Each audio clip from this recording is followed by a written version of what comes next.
손은배 교수님께서 아주 깔끔하게 정리해가지고 오셔가지고 여러분들에게 일목요연하게 딱 보여주심으로 여러분들은 그것을 딱 들으시면서 이렇구나, 우리 전 목사님의 설교가 이렇구나 하는 것을 여러분들이 다 느낄 수 있도록, 그리고 온전하게 여러분들이 정말 여러분들의 것으로 만들어 가질 수 있도록 우리 교수님께서 늘 이렇게 해주셔서 정말 감사하죠.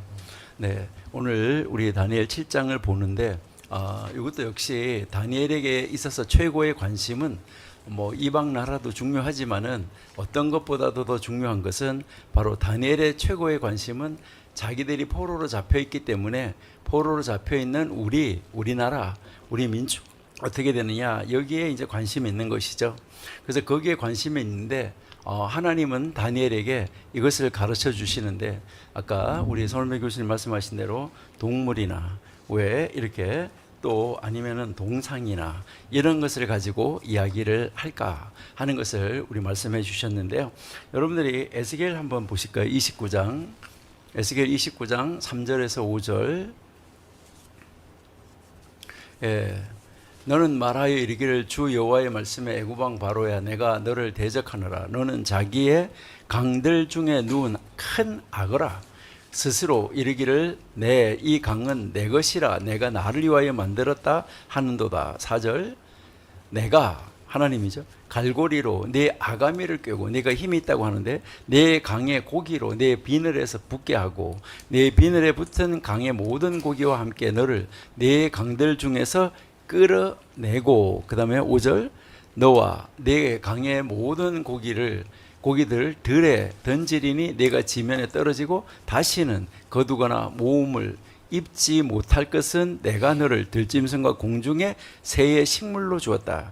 여기서 이야기하는 것은 이 동물이라는 것은 힘이 있고 위협적인 것이다. 이것을 이제 우리에게 보여주는 것인데, 그러니까 그 인간이 정말 무서워하고 두려워하는 것, 그것이 짐승들이었었는데 하나님은 세상에 일어나는 나라들을 그러한 짐승에 비교해서 설명을 하고 있는데, 하나님도 자기 자신을 능력을 나타내고 위협을 나타내고 힘을 나타낼 때 자기 자신도 이런 힘이 있다고 말씀하실 때도 짐승을 인용하시기도 해요. 한번 보실까요? 호세아 13장 7절 8절. 호세아 13장 7절 8절. 그러므로 내가 저희에게 사자 같고 길가에서 기다리는 표범 같아. 자, 8절. 내가 8절이요. 내가 새끼 잃은 곰같이 너희를 만나 그 염통 거풀을 찢고 거기서 암사자같이 저희를 삼키리라. 들짐승이 저희를 찢으리라 라고 이야기를 하는데요. 이렇게 이 힘을 상징하는 거, 위협을 상징하는 거, 이게 짐승이고 동물이었기 때문에 그러한 서열을 가지고 하나님께서 세상 나라가 이렇게 될 것이다. 그러나 그것을 다스리시는 분은 하나님이다. 이것을 가르쳐 주신 것이죠. 동상 같은 것은 여러분들이 이렇게 보면 이 세상에 살고 있는 사람들이 동상을 세우잖아요. 그 동상을 왜 세울까? 여러분 한번 생각해 보셨나요? 자기의 권위를 나타내기 위해서죠. 그러니까 이 동상은 권위의 상징이에요. 그러니까 하나님께서 권위를 주시기도 하시고 패하시기도 하신다. 끝내 마지막에 패하시는 마지막 능력은 하나님에게 있다는 것을 우리에게 보여주시는 것이죠. 예레미야 10장 3절만 한번 보실게요. 예레미야만 한번 찾아보겠습니다. 10장 3절에서 5절. 예레미야 10장. 열방의 규례는 헛된 것이라, 그 유하는 것은 삼림에서 벤 나무요 공장의 손이 도끼로 만든 것이라. 자, 4절. 그들이 은과 금으로 그것에 꾸미고 목과 장도리로 그것을 든든히 하여 요동치 않게 하나니. 5절. 그것이 갈린 기둥 같아서 말도 못하며 걸어다니지도 못하므로 사람에게 매임을 입느니라. 그것이 화를 주거나 복을 주지 못하나니 너희는 두려워 말라 하였느니라. 그러니까 이제 이런 이 동상이라는 것은 권세, 권위, 이러한 것을 상징적으로 보여주기 때문에 하나님께서 이러한 것을 들어서 그것은 다 하나님이 하는 거다. 이것을 가르쳐 주는 것이죠. 그렇게 하면서 이제 하나님께서 이 7장에도 짐승을 이제 등장을 시키는데, 오늘 우리 목사님, 전 목사님 설교에서 자세하게 이것은 무엇을 상징하는지 다 들으셨고, 또 우리 손은배 교수님을 통하여서 설명을 잘 들으셨기 때문에, 그런데 그 나라를 그러면은 그렇게 일어나는 짐승들 같은 나라들을 누가 어떻게 처리하고 우리를 하나님의 나라 메시아의 왕국으로 인도할 것이냐, 이것을 가르쳐 주는 것이 바로 다니엘 7장 13절 14절이죠. 여러분들이 잘 아신 대로 다니엘 1장에서는 이런 것이 있다라고 소개를 하고, 그 다음 이제 2절에서 8절까지는 짐승을 이제 등장을 시키잖아요. 그 다음 이제 9절에서 12절에는 결국은 하나님이 심판하신다는 것을 보여주고, 그 다음 13절, 14절에서 인자 같은 이가 등장을 하게 되고, 그 다음 15절에서 28절까지가 이 전체를 해석을 해주고 있는 것을 볼 수 있어요. 그러니까 우리가 여기서 정말 지대한 관심을 가져야 되는 것은, 전 목사님께서도 강조하시지만은 인자 같은 이의 등장이다 하는 것을 우리가 한번 볼 수 있죠. 우리 한번 읽어보실게요. 다니엘 7장 13절 14절. 네, 내가 또 밤 이상 중에 보았는데 인자 같은 이가 하늘 구름을 타고 와서 옛적부터 항상 계신 자에게 나와 그 앞에 인도되매. 14절. 그에게 권세와 영광과 나라를 주고 모든 백성과 나라들과 각 방언하는 자로 그를 섬기게 하였으니 그 권세는 영원한 권세라. 옮기지 아니할 것이요 그 나라는 패하지 아니할 것이니라. 영원한 나라 세워진다는 것을 우리에게 가르쳐 주는 것이죠. 그러니까 이 다니엘 7장의 환상에서 이 네 짐승이 지나간 다음에 다니엘이 인자 같으니까 구름을 타고 이제 이렇게 나타나시는데, 그리고요, 하나님 다시 말해서 옛적부터 계신 이에게 나아가 이 장면을 보게 하는 것이죠. 여기에서 우리가 인자 같은 이라고 이야기를 하는데, 이 인자 같은 이는 누굴까? 이제 유대인들의 해석에서는, 유대교에서는 인자 같은 이를 메시아로 해석을 합니다. 우리도 마찬가지지만은 이 메시아는 종말에 나타나서 모든 세상을 구원하고 하나님의 영원한 왕국을 세울 자다, 이렇게 그들은 해석을 하고 있습니다. 그래서 유대교에서는 바로 이 구절을 메시아가 하나님의 권세로 통치하게 될 것을 예언해 주는 중요한 예언으로 간주하고 있습니다.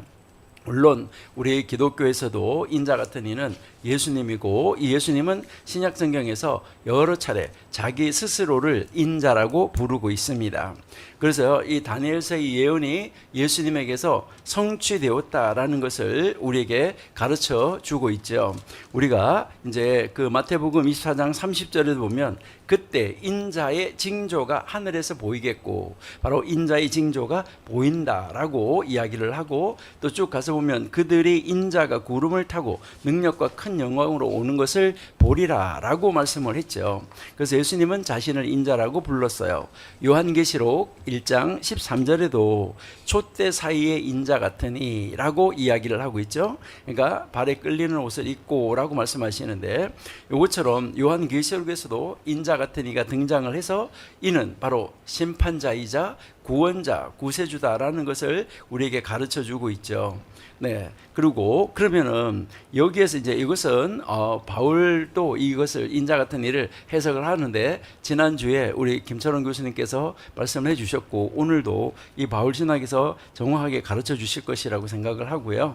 이제 이 다니엘서에 예언된 인자 같은 이의 권세가 예수 그리스도를 통해서 이루어진 것, 이것을 우리가 알 수가 있는데, 바로 하나님께 영원한 왕국을 바칠 때 이것은 완성된다는 것이죠. 그리고 또 이 인자 같은 이와 비슷한 문장이 다니엘서 8장에 등장하잖아요.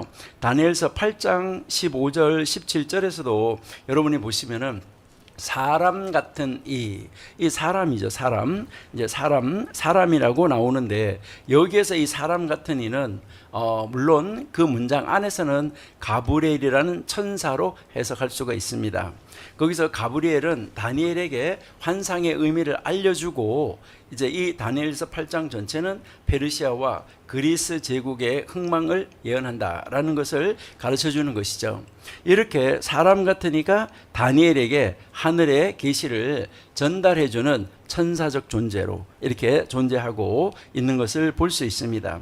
그러면 우리는 여기서 잠시 한번 메시아가 사람으로 온 것에 대한 이 예언들을 한번 살펴보고 넘어가는 것이 좋을 것 같습니다. 그러니까 예수님, 메시아가 사람으로 온다는 것이죠. 그러니까 이 성경이 메시아가 사람으로 오실 것이라는 예언을 굉장히 여러 군데서 우리가 하고 있습니다. 제일 먼저 나온 것은 여러분들이 잘 아시는 대로 창세기 3장 15절이죠. 사람으로 오실 메시아는 여자의 후손으로 온다라고 이야기를 하고 있잖아요. 이제 이 뱀에게 하신 하나님의 말씀에서 여자의 후손, 여자의 후손, 뱀의 후손을 이야기를 하고 있는 것이죠. 이것은 사실 갈라디아서 4장 4절 한번 읽어보실까요? 갈라디아서 4장 4절. 네, 때가 참에 하나님이 그 아들을 보내사 여자에게서 나게 하시고, 그러니까 여자의 후손 했는데 여자에게서 예수님이 나셨다 하는 것을 우리에게 가르쳐 주는 것이고, 또 창세기 12장 3절에서 보시면 하나님의 아들이 사람 되신 메시아로 아브라함의 후손으로 등장하는 것을 우리가 볼 수 있습니다. 바로 창세기 12장 3절에서 땅의 모든 족속이 너로 말미암아 복을 얻을 것이라 라고 약속하셨는데, 이 예언이 신약에서 마태복음 1장 1절에서 성취가 되어졌죠. 예수님은 아브라함의 후손으로 오셨습니다. 예수님은 아브라함에게 약속된 모든 복이 인류에게 전달되는 바로 이 복의 통로가 되셨습니다. 우리 갈라디아서 3장 16절 한번 보실게요. 갈라디아서 3장 16절. 이 약속들은 아브라함과 그 자손에게 말씀하신 것인데 여럿을 가리켜 그 자손이라 하지 아니하였고 오직 하나를 가리켜 내 자손이라 하였으니 곧 그리스도라 라고 말씀하셨죠. 그 다음 이제 창세기 49장 10절에 보면은 유다의 후손으로 메시아가 오는 것에 대해서 이야기하고 있습니다. 규가 유다를 떠나지 아니하며 통치자의 지팡이가 그 발 사이에서 떠나지 아니하는데 실로가 오기까지 라고 이야기를 하고 있죠. 그렇죠? 여기서 이것은 우리 한번 보시죠. 히브리서 7장 14절. 히브리서 7장 14절. 네, 우리 주께서 유다로 쫓아나신 것이 분명하도다. 이 지파에는 모세가 제사장들에게 관하여 말한 것이 하나도 없고, 자, 그러니까요, 유다로 쫓아나셨다라고 이야기를 하고 있죠. 예, 그리고 이제 이 메시아가 사람으로 오는데 다윗의 후손으로 온다라고 이야기를 하잖아요. 사무엘하 7장 12절 13절에서 이것을 말씀하고 있는데, 이 다윗의 후손에서 난다고 했는데 이것은 누가복음 1장 32절 33절 한번 보실게요. 누가복음 1장 32절 33절. 예, 저가 큰 자가 되고 지극히 높은 신 위의 아들이라 일컬을 것이요 주 하나님께서 그 조상 다윗의 위를 저에게 주셨다라고 이제 말씀을 하시는데, 다윗의 왕을 줘가지고 영원히 야곱의 집을 지을 것이라고 지금 말씀을 하고 있는 것이죠. 우리가 잘 아는 시편 2편에서도 이제 왕권과 이제 연결을 시키면서 여기에서는 이제 사람의 아들이 아니라 하나님의 아들이지만 사람으로 오신다는 것을 우리에게 가르쳐 주는 것이죠. 시편 2편 7절에서 너는 내 아들이라 오늘 내가 너를 낳았다라고 말씀을 하시는 것을 우리가 볼 수 있어요. 마태복음 3장 17절 보실게요. 마태복음 3장 17절. 예, 하늘로서 소리가 있어 말씀하시되 이는 내 사랑하는 아들이요 내 기뻐하는 자다라고 말씀을 하시는 것이죠. 예수님이 하나님의 아들이자 메시아이고 사람이었다 하는 것을 우리에게 가르쳐 주는 거죠. 그리고요, 시편 8편에서도 사람의 아들로 오신 메시아에 대해서 우리에게 이제 가르쳐 주고 있습니다. 이것은 우리가 히브리서 2장 6절에서 9절에서도 우리가 이것을 확인할 수가 있습니다. 예수님이 인성으로 이 땅에 오셔서 우리 죄를 대신 지셨다 하는 것을 가르쳐 주면서 예수님은 사람의 아들로 고난을 겪으시고 죽으심으로 인류를 구원하셨다는 것이죠. 그 다음에 이제 오늘 우리가 읽은 다니엘 7장 13절 14절에서 사람의 아들, 인자 같은 이로 오셨다는 것이죠. 바로 이 사람의 아들이 메시아로 해석이 되고 바로 그분이 신적 권위를 지닌 통치자로서 앞으로 영원히 이제 다스릴 것이라는 예언을 가지고 있는 것이 다니엘서죠.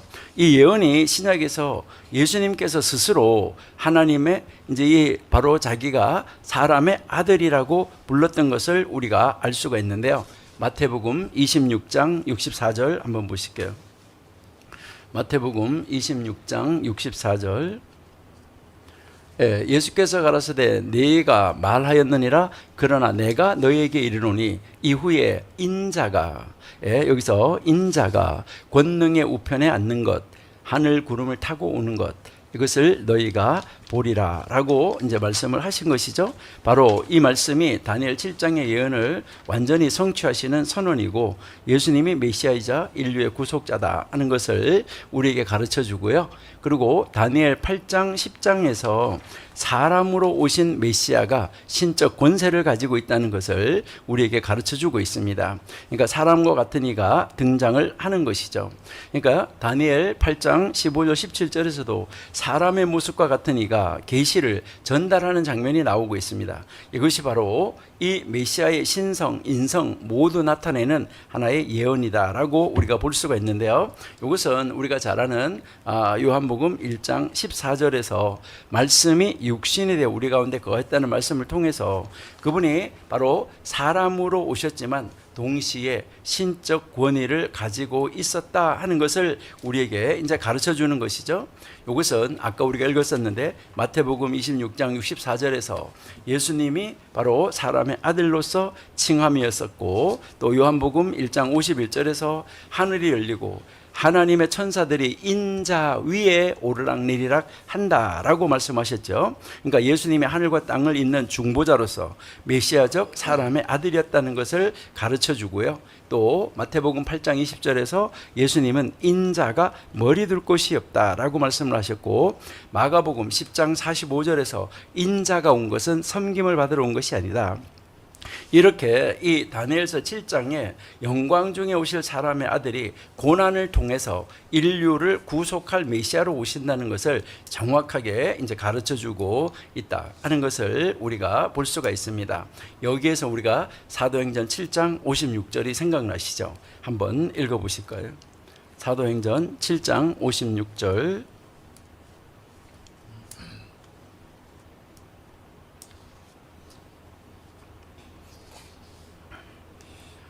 네, 말하되 보라, 하늘이 열리고 인자가 하나님 우편에 서신 것을 보라 라고 지금 분명하게 우리에게 가르쳐 주고 있습니다. 여러분, 이제 이처럼 이제 이 구약 성경에서나 신약 성경에서 지금 다니엘서에서 이야기하고 있는 인자 같으니 사람 같으니, 이제 그 사람 바로 그 누굽니까?